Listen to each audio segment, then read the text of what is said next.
as they so eloquently said themselves, the time has come for quite possibly the most eagerly awaited song of the year. So, was it any good?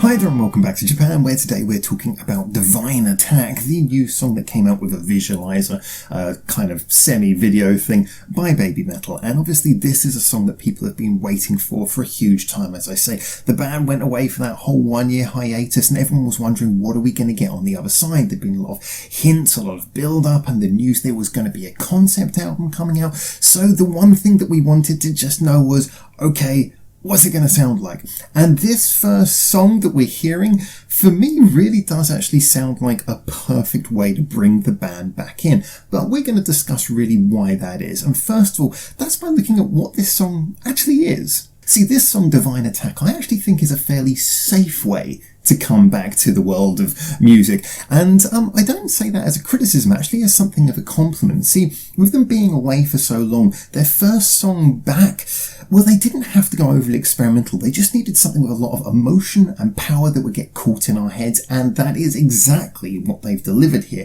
A song that isn't going to challenge you too much, just let you know that the band you love is back and is able to do songs that are just as powerful and as effective as they ever used to be. In fact, by announcing that they're doing this as part of a concept album, they've kind of alleviated the need to be too experimental, because we're kind of expecting that the entire album is going to have some fairly experimental songs on it. I mean, in the same way that you wouldn't have exactly used like Tales of the Destinies as an opening single for that album, you know, you're going to want to go with something fairly safe, something that's going to have that radio play effect. And the other reason why I think this is good as well is because when I was talking about that original announcement of them having a concept album come up, I did actually say at the time that I think that that's great for the fans, but to keep them with that same ethos of being the big hitting band who are just so central to any conversations about modern metal music, they also needed to have some singles. And so coming back with a single that is catchy, impactful and easy to sing along,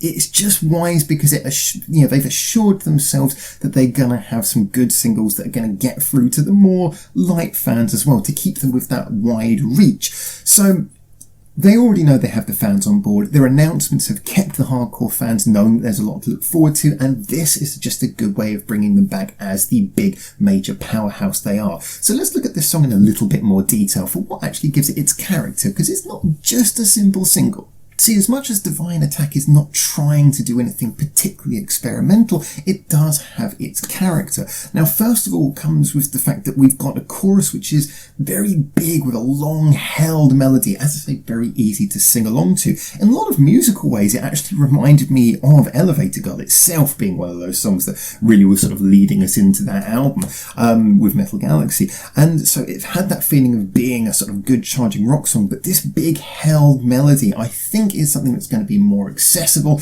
and it also gives Sue more of a chance to really open up and use her full singing voice, which is one of the band's greatest assets. On top of that, though, I liked the fact that sonically the use of those sort of orchestral and brass sounds was very nice. Not over the top, nicely in the background, and yet they were very prominent in the places you needed them. Just occasionally in it towards the beginning of a song, letting you know the song's got something a little bit more sonically going on than most traditional metal songs would do. And then when you've got that breakdown in the bridge, boy, do I love a bridge. A bridge can make or break a song. Just the fact that all that orchestral stuff came in again, it played very much towards the fact that this is a band who are producing a concept album, who have a very theatrical nature in everything they do. I keep on saying, but it's so true. One of the things that makes them so great is they are as much a show as just a band. You know, they have that big aura about them, and having the orchestral feeling in the song is something that they can pull off and work so well for them. So yeah, I think the two greatest assets of this song was a chorus that really used Sue's vocals in a way that makes you want to sing along, and also having those orchestral values in there as well, which reminds you of just what a theatrical sort of band BABYMETAL are. Now, it seems almost a little bit ridiculous to talk about the production and mixing in one of their songs, because obviously this is a group who, they have access to pretty much all the people they need, they've got a big budget. I just thought it would be worth pointing out as well that I did really I always love hearing big budget bands like this when there's that quality workmanship behind it, because just the clarity of everything, the fact that it's so heavy and yet everything was beautifully clear. Of course, being a song that's going to get some radio play, it had to have a bit of compression in it, and as always, I haven't got a big issue with compression so long as it's used wisely, and here it was not overbearing. The song just felt crisp, and that added to the size and scale of it.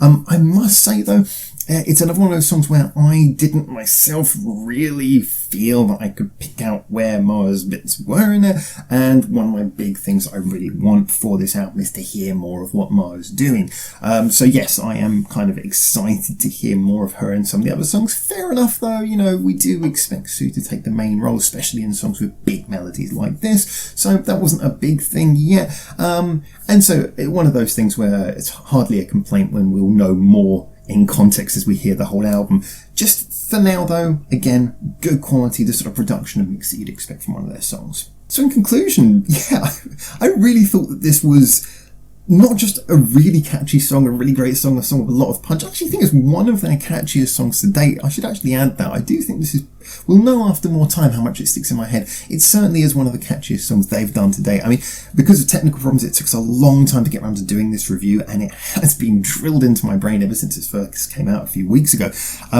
It is, however, just really, really effective at what it does, and yet it's also not overly experimental. It's a good choice as a single. It's a good choice as a re-entry back into the mainstream of admittedly a fairly niche genre of metal, however still being an artist who has a mainstream pull. This is a great first single to come back with, I think. Really great. I'm looking forward to hopefully seeing a full music video for it. I think that'd be kind of cool. The visual was nice. Again, I like they got a little bit of the band in there, so it wasn't just graphics. Still though, I am really looking forward to seeing a whole music video for this, which hopefully will come later. Just yeah, in my opinion, really great. I like it. I'm looking forward to contextualizing it when I hear the rest of the album. It's good though, and it's been stuck in my head, and that's pretty much all I wanted from this. So there you go. Those are my thoughts. As always, get in the comments, tell me what you think, and until I hopefully see you very soon in Japan for the next one of these, for now, ciao ciao.